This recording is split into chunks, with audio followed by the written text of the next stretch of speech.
오늘의 말씀 제목은 믿는 자가 되라, 믿는 자가 되라 하는 제목으로서 말씀을 드리고자 합니다. 부활하신 예수님은 지상에 40일 동안 머무시다가 이곳저곳에 낙심한 제자들을 일일이 다 찾아다니시면서 그들에게 용기를 불어넣으시고 재파송하시면서 지상에 오랫동안 머무셨다. 그래서 부활절이 한 주일로 딱 끝나는 게 아니고 부활절 첫째 주일, 부활절 둘째 주일, 셋째, 넷째 이렇게 50일 동안 계속됩니다. 이것은 유대인들의 전통으로도 6월절 후 안식 후 첫날 그 보리단의 첫 열매를 단으로 묶어서 흔들어서 바치는, 그래서 그것을 하루, 이틀, 사흘, 50일을 계산하면 이제 오순절 마가의 다락방에서 성령님만 기독교하고 유대교하고 절기가 겹치는 것들이 이렇게 많이 있습니다. 그리고 이 부활절 절기 동안에는 구약 성경을 읽는 대신에 사도행전을 읽는 전통이 있습니다. 부활의 첫 증인은 이렇게 7 귀신 들렸던 막달라 마리아가 예수님의 부활을 처음으로 목격하고 제자들에게 낙심하고 있는 제자리에 가서 내가 예수를 보았다, 부활하신 예수를 보았다 하고 부활의 첫 증인이 됩니다. 그리고 오늘 성경 읽은 것처럼 엠마오로 가는 두 제자에게 터덜터덜 상심해가지고 있는 두 제자에게도 예수님께서 나타나시고 떡을 떼실 때 그들의 눈이 밝아졌던 그런 사건이 오늘 복음서의 말씀에 나옵니다. 그 이후로도 디베리아 바닷가에서 제자들 고기 잡으러 간 이 제자들에게 너희들 뭐 잡은 게 있느냐, 밤새껏 그물을 냈지만 피레미 하나 잡지 못했습니다. 그러면 배 오른편에 그물을 내려봐라. 말씀을 의지해서 우리가 그물을 내립니다. 그물을 내렸더니 큰 작은 고기들은 다 놓아주고 큰 고기만 153마리가 잡히는 기적이 일어났어요. 그리고 이렇게 모닥불을 피워 놓으시고 지금 잡은 고기를 좀 가져와라. 그래서 그것을 잡아서 제자들과 같이 먹으면서 특별히 베드로에게 네가 나를 사랑하느냐 하고 3번 질문합니다. 그것은 베드로가 나는 주님을 모릅니다 그러고 계집종에게 부인하던 그런 것을 다시 회복시켜 주기 위해서 3번을 다짐하시고 내 양을 먹이라, 내 양을 치라, 내 양을 먹이라, 이렇게 사명을 다시 주신 것을 볼 수가 있습니다. 요한복음 20장 19절로 20절에 보면은 안식 후 첫날 저녁 때에 제자들이 전부 한 곳에 모였습니다. 유대인들이 두려워서 문을 걸어 잠그고 있는데 문을 열어주지도 않았는데 쓱 예수님께서 부활하신 예수님이 나타나서 샬롬 레카, 너에게 평화가 있으라. 내가 너희를 아버지께서 나를 파송하신 것처럼 나도 너희를 다시 파송한다. 그러면서 숨을 훅 불어넣으시면서 너에게 성령을 받아라. 또 죄를 사해줘라. 죄 사해주지 않으면 그 죄가 그대로 있을 것이지만 사해줘라 하는 제사함의 권세도 주십니다. 이렇게 예수님이 여러 차례 낙심한 제자들에게 나타나셨다는 겁니다. 그때에 도마는 그 자리에 있지 않았어요. 그래서 어제 저녁 부활절 첫째 날 저녁에 우리가 예수님 봤어. 두 손에 못자국을 보여주시고 옆구리에 창자도 보여주시고 그러시더라고. 그러니까 도마가 나는 그 예수가 죽는 걸 분명히 봤는데 난 믿지 못하겠어. 두 손에 못자국을 손으로 만져보고 그리고 옆구리에 창자국에 손을 넣어보지 않고는 난 믿지 못하겠어 하고 굉장히 불신앙적인 태도로 갔습니다. 도마만 그런 것이 아니라 이 세상 자체가 의심 많은 세상입니다. 의심이라는 게 참 가장 무서운 질병이죠. 가장 가까운 가족들끼리도 믿지 못하고, 회사원끼리도 믿지 못하고, 이웃끼리도 믿지 못하고, 이 불신풍주가 만연한 그런 세상입니다. 중국의 춘추 시대에 여불이라고 하는 사람이 지혜로운 사람들 3,000명을 모아서 책을 만들었습니다. 26권으로 되어 있는 것인데 그게 유명한 서적인 여시 춘추라는 것입니다. 거기에 이런 얘기가 나옵니다. 어떤 부잣집 영감이 산에 나무를 하러 가려고 도끼를 찾으니까 도끼가 없어요. 그래서 도끼가 왜 이게 없어졌을까? 이웃집에 저 복동이라는 놈, 저놈이 우리 집에 자주 들락날락 하더니 그놈이 슬쩍한 거예요. 분명히 생긴 것도 아주 겉으로는 멀쩡한 것 같지만 아주 음흉하게 생겼고 틀림없어. 생각할수록 그냥 그놈이 의심되는 거야. 틀림없어. 저놈이 도둑인데. 근데 물증이 있어야, 뭐 증거가 있어야 좀 이렇게 가서 야단치고 도끼를 찾아오지. 오직 자기의 생각으로 이렇게 의심하는 거야. 그 이튿날 산에 나무를 하러 갔는데 거기 보니까 그렇게 찾고 찾던 도끼가 거기에 있는 거야. 내가 지난번 여기서 나무할 때 도끼를 여기다 두고서 그냥 갔었구나.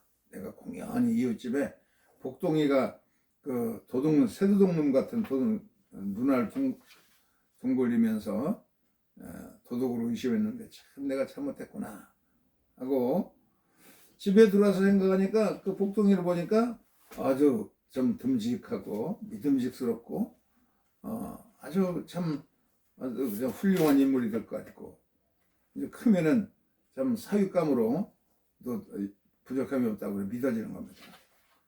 달라지는 게 뭐가 있는가? 그것은 그 부잣집 영감의 마음이 달라진 겁니다.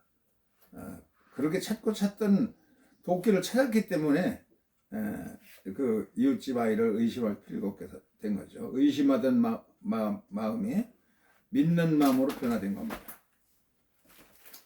도마처럼 두 손의 못자국을 내가 손으로 만져보고 옆구리의 창자국을 만져봐야만 내가 믿겠다 하는 것처럼, 부활하신 예수님은 첫날 저녁에 도마가 그 자리에 예배에 참석하지 않아가지고 불신앙에 빠진 그런 도마가 그렇게 의심하였어도 그 도마의 두 번째 주일날 저녁에 예수님께 도마에게 다가가서 도마야, 내 손을 내밀어서 내 손에 못자국을 한번 만져보고, 그리고 내 손을 내 옆구리에 창자국에 넣어보고 믿는 자가 되라. 믿지 못하는 자가 되지 말고 믿는 자가 되라.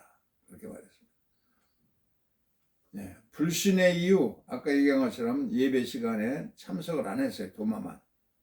나태하고 게을러서 뭐 바쁜 일이 있어가지고 빠졌는데 이렇게 불신을 도곡하게 됐는데, 예수께서는 끝까지 자기를 의심하는 도마도 에일은 빌어먹을 놈, 그러고 탁 쳐버리질 않고 끝까지 그 도마를 믿어줬어요. 그래서 그 다음 주일날 저녁에 도마에게 다가갔어요. 도마야, 이리 와서 내 두 손의 못자국에 손을 대어서 만져봐라. 그리고 내 옆구리에 창자국에 대해 손을 넣어보고서 이 창자국에 손을 넣어봐라. 그리고 믿음이 없는 자가 되지 말고 믿는 자가 되어라. 그러니까 도마가 그냥 막 정말 예수님 보고 눈동에 커져가지고서는 오 주여, 당신은 나의 주님이시오 나의 하나님이십니다. 아주 위대한 신앙 고백을 합니다. 그러니까 예수께서 너는 나를 본고로 믿느냐 보지 않고 믿는 자는 복이 있다. 현대 크리스천들은 예수를 육신적으로 같은 2000년이 지났기 때문에 예수를 안 보고도 믿는 겁니다. 그러니까 보지 않고 믿는 사람, 우리 사도 바울도 예수님이 살아계신 동안에는 예수를 몰랐어요. 만나본 적이 없습니다. 그렇지만은 예수를 믿었어요. 보지 않고 믿는 사람은 복되다. 우리는 전부 복 있는 사람이에요. 예수를 믿는다는 것이 참 복 있는 사람이에요. 예수님은 의심 많은 도마도 끝까지 믿어주고 사랑으로서 그를 참 버리질 않았어요. 너희 손을 내밀어서 내 손에 못자국을 만져보고 옆구리에 손을 넣어보고 그리고 믿는 자가 되거라. 믿으면은 모든 것이 달라집니다. 의심 많던 도마도 달라져 가지고 아주 열심히 대단하게 뜨거워졌어요. 나의 주님이시오 나의 하나님이십니다 라는 신앙 고백을 합니다. 도마 행전이라고 하는 애경이 있습니다. 신약 성경에 도마 행전. 이 66권 우리들의 성경 속에는 도마 행전이 들어오질 않는데 도마 행전을 그냥 굉장히 소중히 여기는 교회들이 있어요. 동방교회들, 특히 콥틱 교회, 이디오피아 콥틱 교회, 이집트 콥틱 교회에서는 이 도마 행전을 굉장히 도마복음, 도마 행전을 소중히 여깁니다. 부활한 예수께서 다른 제자들은 전부 그냥 전도하러 세계 곳곳에 나가는데 아직까지 도마는 머뭇거리고 안 가고 있어요. 마침 인도에서 궁전을 짓기 위해서 예루살렘에 좋은 목수가 많다. 그래서 예루살렘까지 해서 목수를 구하러 왔어요. 이 상인들에게 예수께서 자기의 제자 도마를 이제 소개했어요. 나의 제자인데 아주 집도 잘 짓고 아주 훌륭한 목수라고. 그래서 그 사람을 이제 인도로 데리고 와가지고 이제 인도의 군다포로스 왕이 궁전을 짓기 위해서 돈을 좀 일자 자재구입비로다가 금화를 잔뜩 한 자루를 줬어요. 앞으로 더 많이 돈을 줄 테니까 더 줄 테니까 자재를 구입해가지고 궁전 짓는 일에 착수해라. 그래서 이 도마가 이제 돈을 받아가지고서는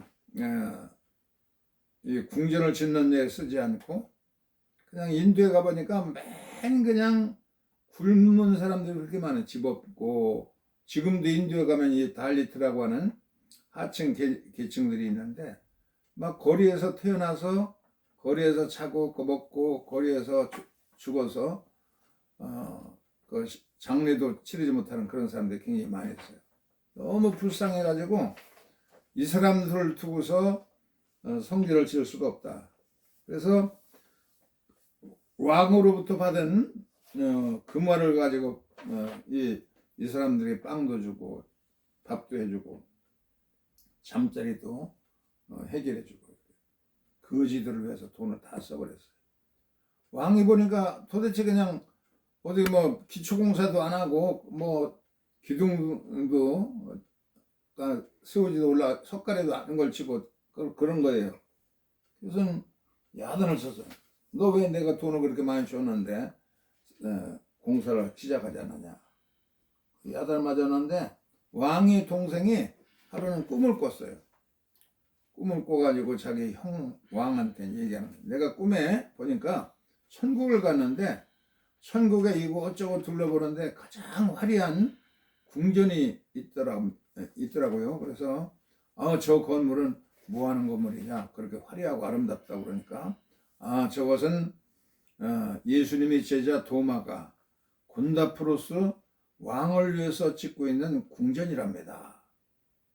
천국에서 가장 아름답고 빛나더라는 거예요. 그래서 자기 형한테 왕한테 자기의 꿈 얘기를 했어요. 내가 꿈에 천국에 갔는데 가장 아름다운 궁전이 있는데 이게 무슨 건물이냐 물어봤더니 도마가 곤다포로스 왕을 위해서 짓는 궁전이라고 합니다. 아이고 너무 감동스러웠습니다. 그러니까 왕이 정말 그러냐? 예, 그랬습니다. 왕이 그 말을 듣고서 감격해서 예수의 복음을 도마가 전하는 복음을 믿게 되었습니다.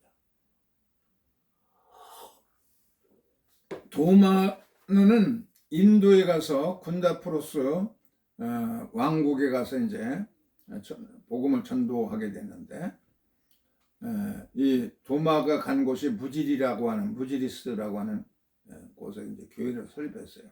52년도에. 그리고 72년도 7월 3일 날 이제 순교하게 되는데, 이 군다프로스 황제에 대한 유물이 1907년도부터 11년까지 무슨 비석 같은 것이 나와가지고 파보니까 거기에 거대한 궁정터가 나온 거예요. 보세요. 이렇게 어마어마한 군다프로스 궁전터가 나왔습니다. 거기에서 군다프로스 때에 사용하던 은화가 나오고, 또 이런 황금으로 된 황금 화폐도 나오고, 그 밖에도 여러 가지 유물들이 나옵니다. 벽화도 나오고, 또 이 비석들에 각인되어 있는 이런 것들이 나오고, 그래서 군다포스가 많은 치적을 남긴 유명한 왕이었다는 것을 알게 됐습니다. 도마 행전에 군다포로스 황제에게 가서 복음을 전했다는 것이 이제 나오는데, 이것이 이 동이란어로 가스파르라고 하는 사람이었다는 거예요. 본래 본명은. 가스파르는 누구냐면, 예수께서 태어날 때에 동방에서 박사들이 이제 연구하는데 보니까 별이 빛났잖아요. 그래서 별을 보고서 동방박사 세 사람이 별을 따라서 베들레헴에 가서 황금과 유황과 모략을 바쳤는데, 여기 황금을 바친 사람이 이제 나왔죠, 사진이.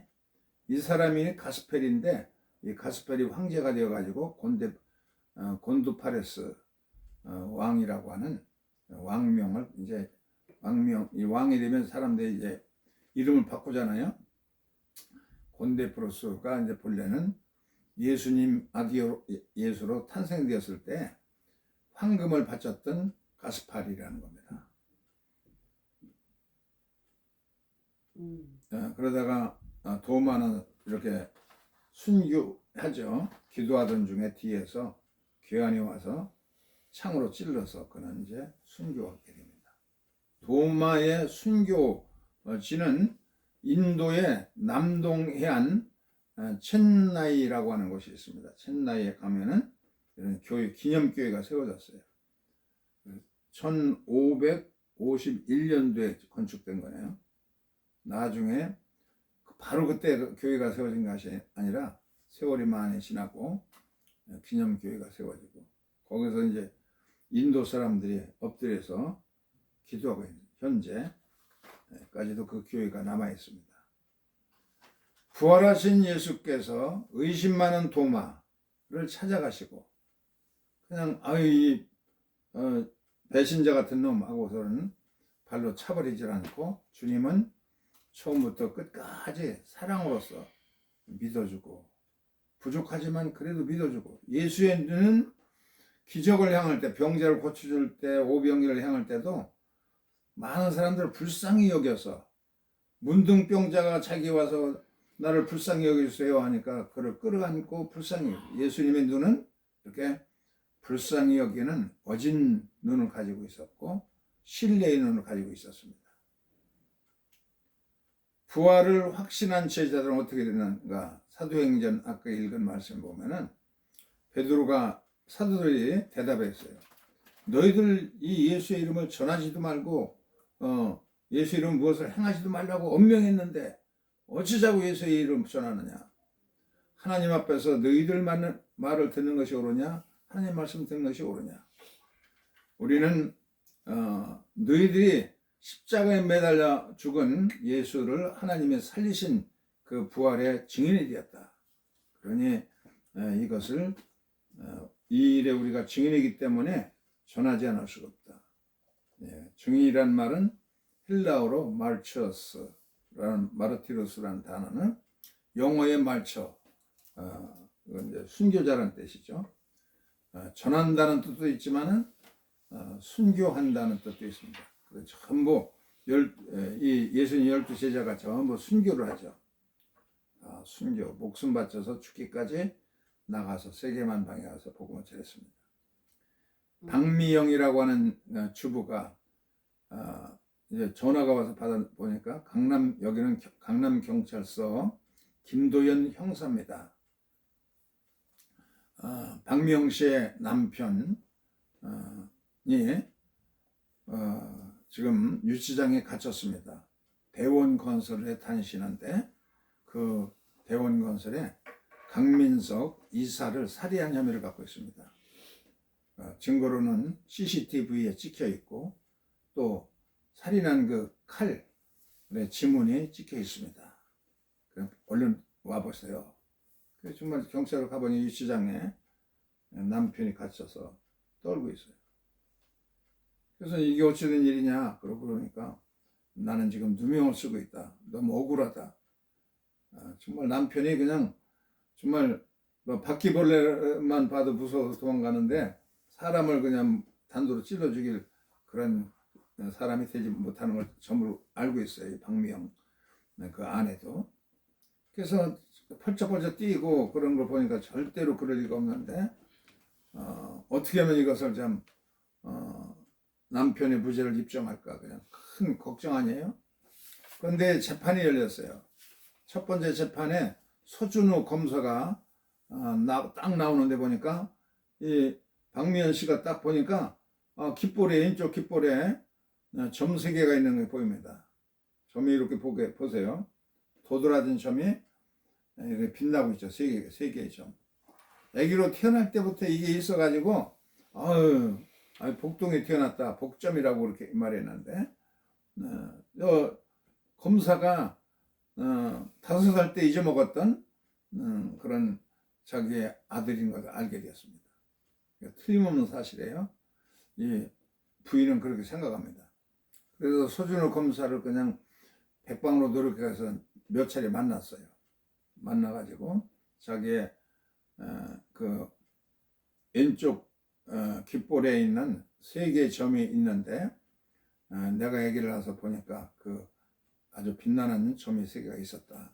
이 점이 있는 것은 3개 하나밖에 없는데 바로 당신은 내가 5살 때 잊어먹은 아들이 맞다. 그렇게 이제 말하면서 자기 머리카락을 뽑아가지고 봉투에다 넣어가지고 이제 가져와서 DNA를 검사해보라.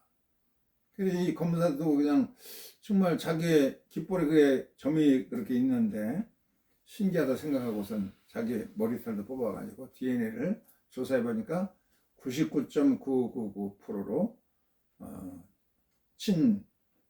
친부모요, 친어머니고 친자식이라는 것이 이제 DNA 검사로서 분명해졌습니다.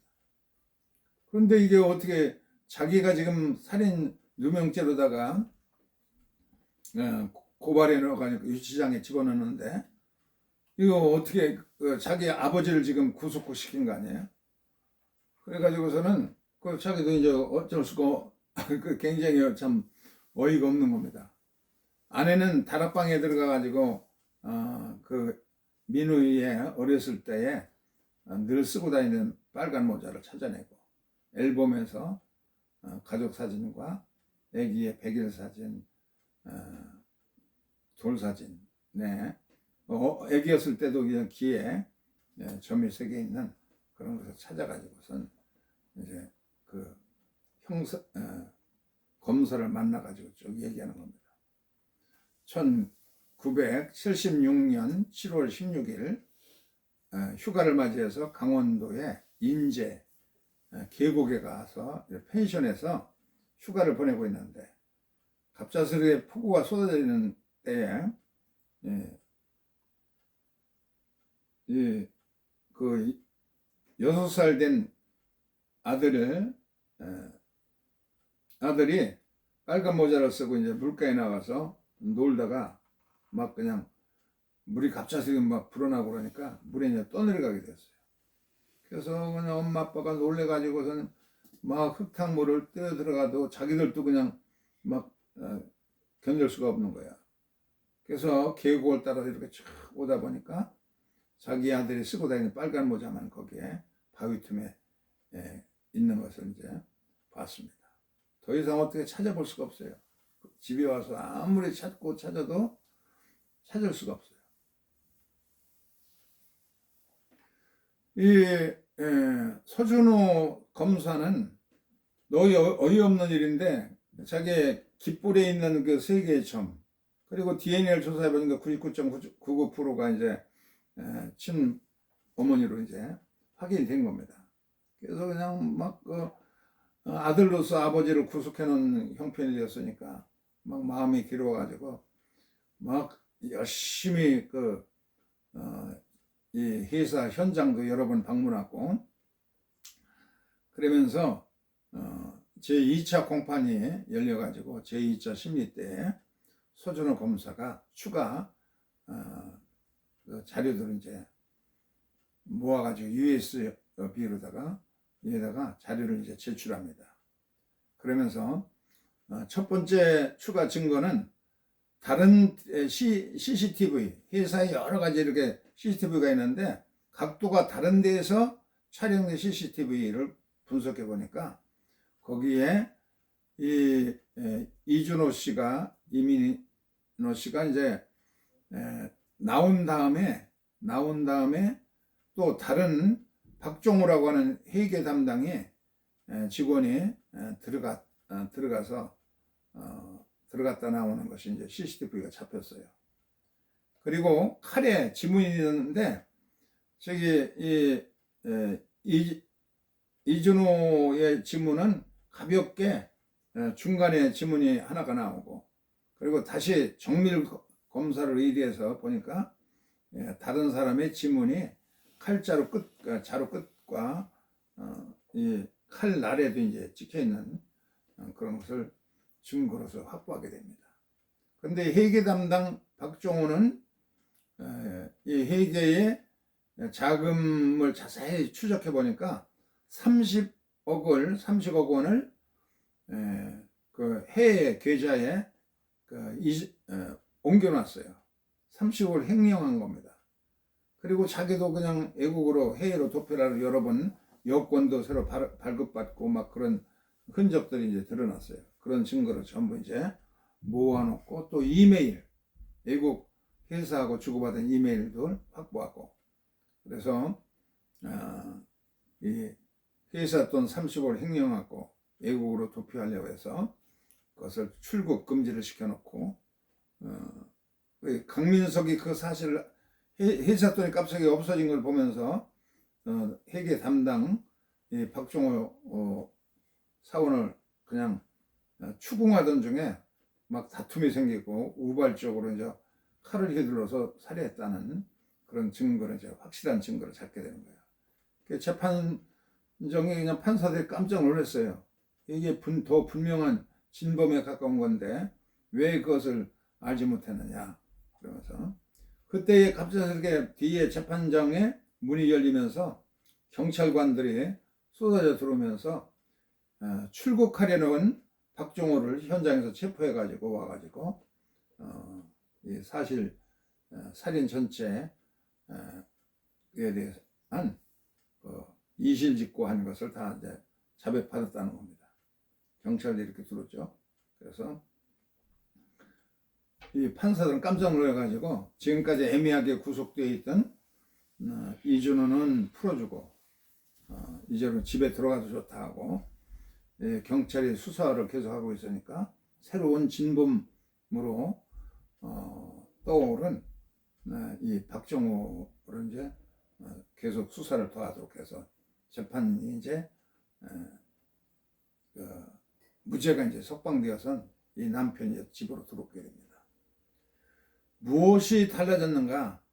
그 처음에 기소한 것도 그 경찰이고 서준호 검사고 그래서 추가 자료를 이제 여러 가지 진범의 자료를 찾아내는데 그것도 이제 서준호가 한 건데 자기가 그 구속시킨 그 이준호의 친자식이라는 것이 이제 DNA로 확인되고 어렸을 때 앨범들 사진을 보니까 분명한 거 아니에요. 그러니까 신뢰의 눈으로 보니까 전에는 그냥 모든 사람을 죄인이라고 하는 그런 엄격한 그런 검사의 눈으로 보다가 이제는 나의 친아버지다. 어떻게 친아버지를 그렇게 정확하게 조사도 않고서는 구속시킬 수 있는가? 그래서 더 철저하게 CCTV를 여러 대를 조사해보고 또 외국으로 회사 자금이 빼내간 증거, 이메일 확보 이런 것을 해놓고 또 출국 금지를 시켜놓고 나니까 영락없이 걸려버렸잖아요. 그래서 진범을 찾게 되니까 친아버지는 이제 풀어주게 된 거죠. 신뢰인으로 보니까 더 자세하게 살펴보고, 그래서 아마 이런 일들이 그냥 비일비재하게 많은 거예요. 사실은요. 돈이 없고 백이 없고 힘이 없으면은 그냥 이렇게 검사가 구형하는 대로 감옥에도 가고 감방상에도 하고 억울한 일들이 있는데, 이 얼마나 억울했겠어. 그동안에 유치장에 갇혀가지고 서러운 신세가 됐으니까. 그런데 신뢰의 눈, 동정의 눈으로 이렇게 보니까 자세히 모든 것을 보게 돼서 진범을 찾게 됐다. 우리 사회에서도 이렇게 의심 많은 도마처럼 난 절대로 못 믿어, 절대로 못 믿겠다고 하는 그런 사람도 예수께서는 버리지 않냐고 다시 나타나시고 친절하게 네 손을 내밀어서 이 못자국을 만져봐라. 또 내 손을 내밀어서 내 옆구리에 창자국에 손을 넣어봐라. 그리고 제발 믿음 없는 자가 되지 말고 믿는 자가 돼 하면서 예수님이 끝까지 사랑하시고 믿어주는 그것이 도마를 변화시키고 멀리 다른 제자들 11제자들보다 더 멀리 인도까지 가서 순교하기까지 복음을 전했다. 그렇게 믿어집니다. 우리들도 이 신앙도 예수를 보지 못했지만 전도를 받고서 예수를 믿게 되었고, 이 믿음이 예수님의 눈을 우리도 가져서 동정을 어린 눈, 신뢰의 눈을 가지고 사람들을 믿어주면서 믿어주되 끝까지 믿는 그런 신앙의 눈을 가질 수 있기를 주의 이름으로 축원합니다. 아멘. 오늘 주신 말씀을 잠시 생각하면서 묵상하겠습니다.